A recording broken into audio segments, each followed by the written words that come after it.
Hello, everyone, and welcome to the Let It Flow podcast. My name is Layi-Ojo, and I'm excited today. I'm having the first author interview on the podcast, and there's no one else than my very own baby girl, Tarisha Omagbemi. Everybody say hello to Tarisha. Hi, Hello. darling. Hello. I am so excited to have this opportunity with you. Thank you So so much good to for see you. having me. It's my pleasure. It's my pleasure. It's my pleasure. So, for those who don't know you, can you tell us a little bit about yourself? You're an amazing young lady. Tell us about yourself. So, hello, everyone. My name is Tarisha. I wrote a book previously called True Keys to Friendship. I did a lot of dibbling and dabbling in writing when I was in elementary school. Since then, I've branched out to different hobbies that I can't wait to share with everyone within the next couple of years.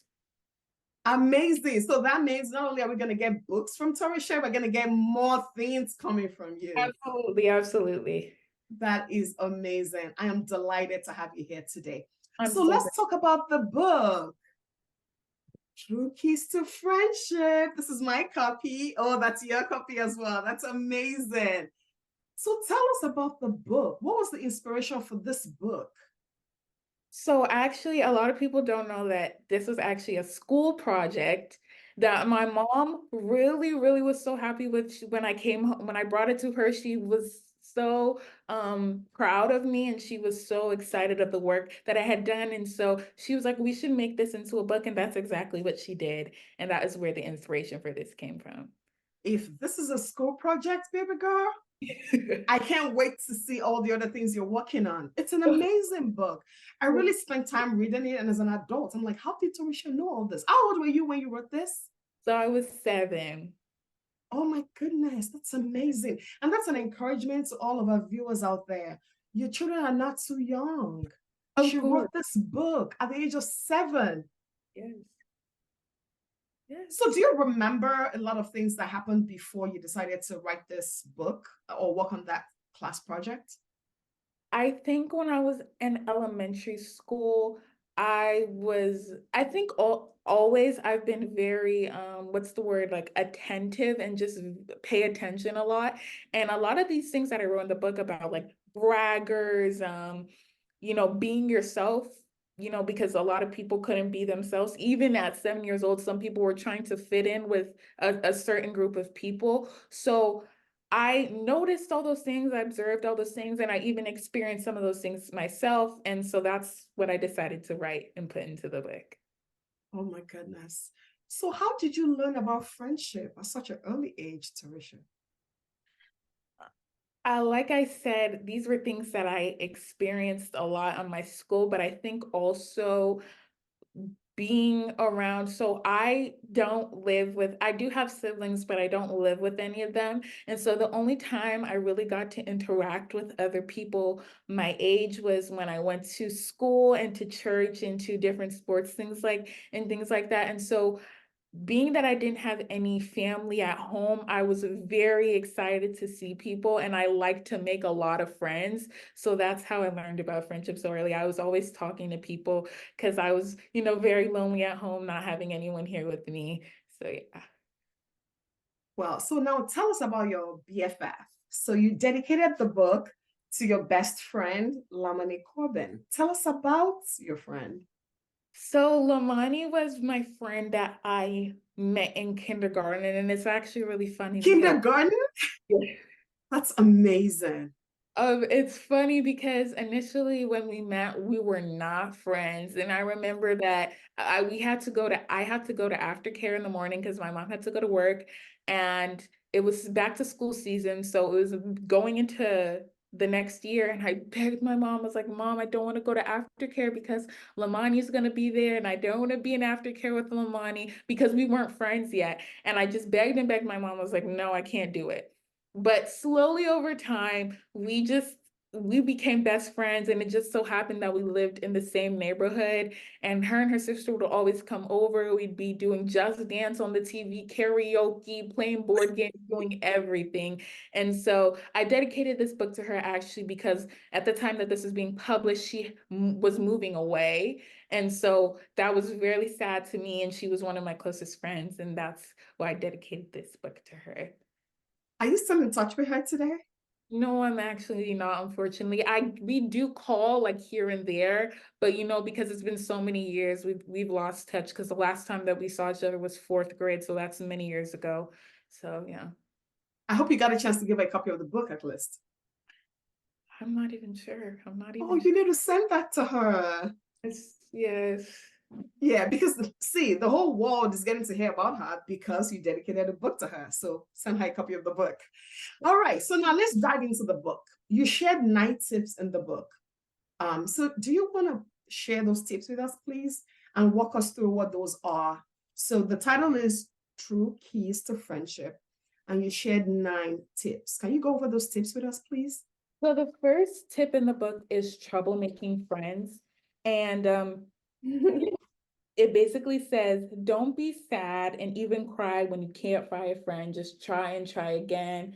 Yes, which basically means just to be persistent because there's no way that nobody's gonna like you. Like, even if you feel like this person doesn't like this, but there's no way that every single person in the world is not gonna like you. Like, you're gonna find somebody. So just be persistent until you find that right group of friends. The next tip is on the page, don't be fooled. And it says, the way to really know a person is to spend time with them. That is how to find out what the person is really like.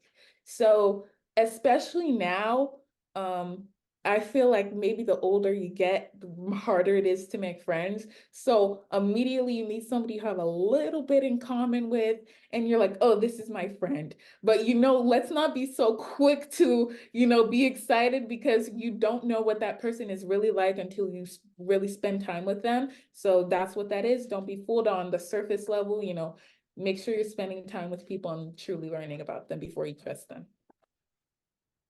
The next thing is about cool, be careful. And it says, don't choose to do bad things to be cool, just to have a friend.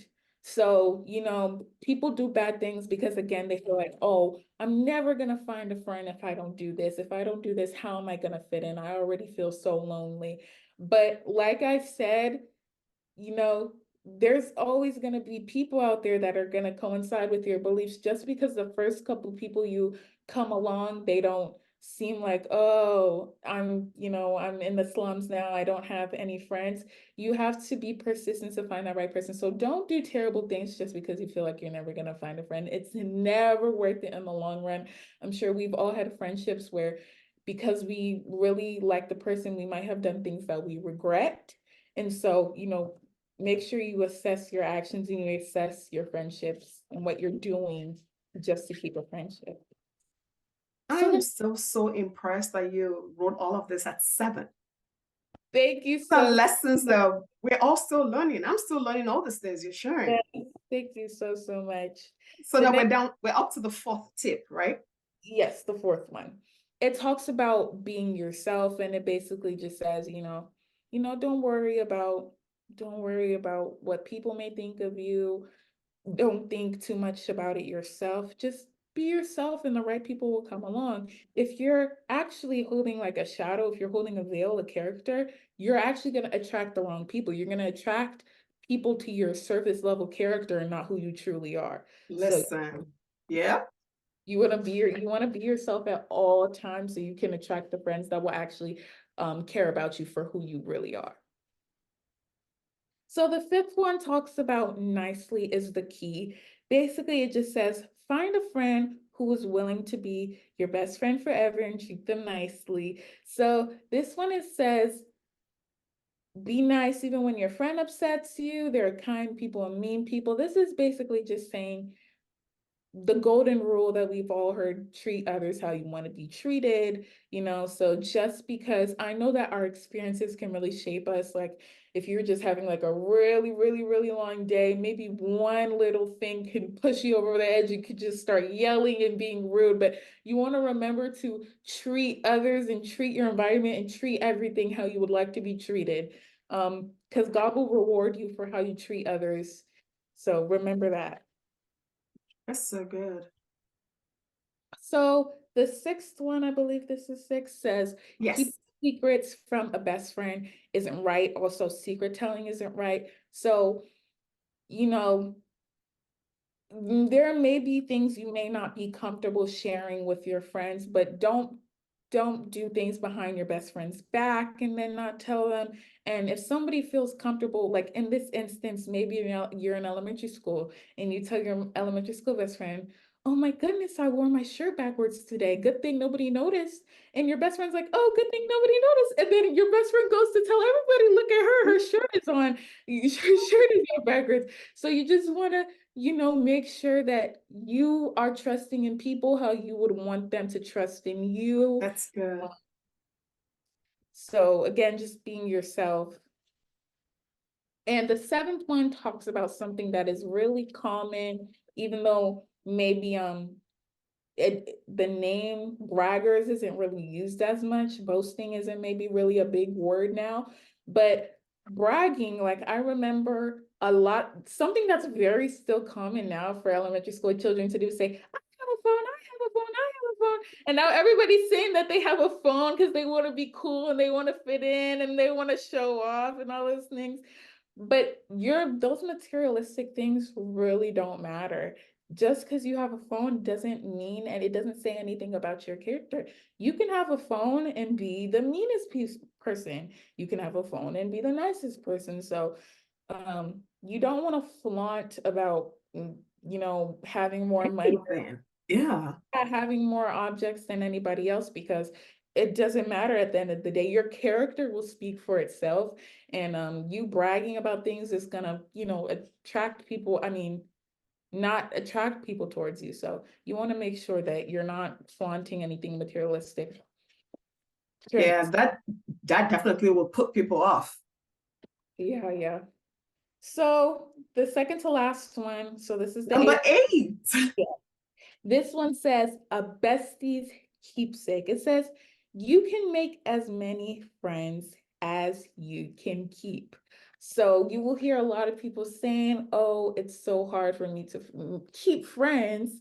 And I think that's truly because a lot of people don't know how to maintain friendships. They don't know how to, you know, especially when you have a lot of surface level friendships, it's easy for them to fade away. And you're like, I don't have friends. It's really about spending time with that person, knowing those person, because even if you don't talk for 1 month, because this happened, 1 year, this happened, this happened, this happened, that even in years from now, months from now, you're able to call them and when you're in need, and they'll be your friend. So you can make as many friends as you can keep is basically what that says. Just maintain your friendships, make sure that you're spending time with the person. So even if you guys don't talk for a long time, you know that you can still rely on that person for what you need. And the last tip, I think that's the ninth one.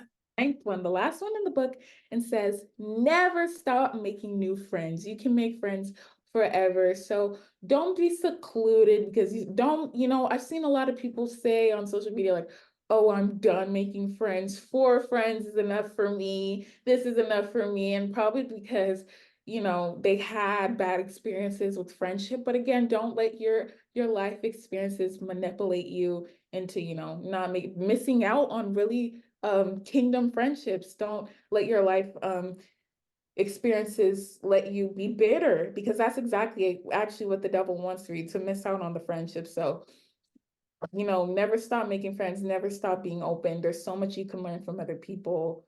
Wow, that was amazing. Are you as excited as I am? I had a great time with Tarisha. I didn't want to stop. We had a lot to talk about, and I'm so excited. But no matter what you do, grab a copy, first of all, from Amazon, True Keys to Friendship. grab a copy. Let's encourage her. She's doing an amazing work.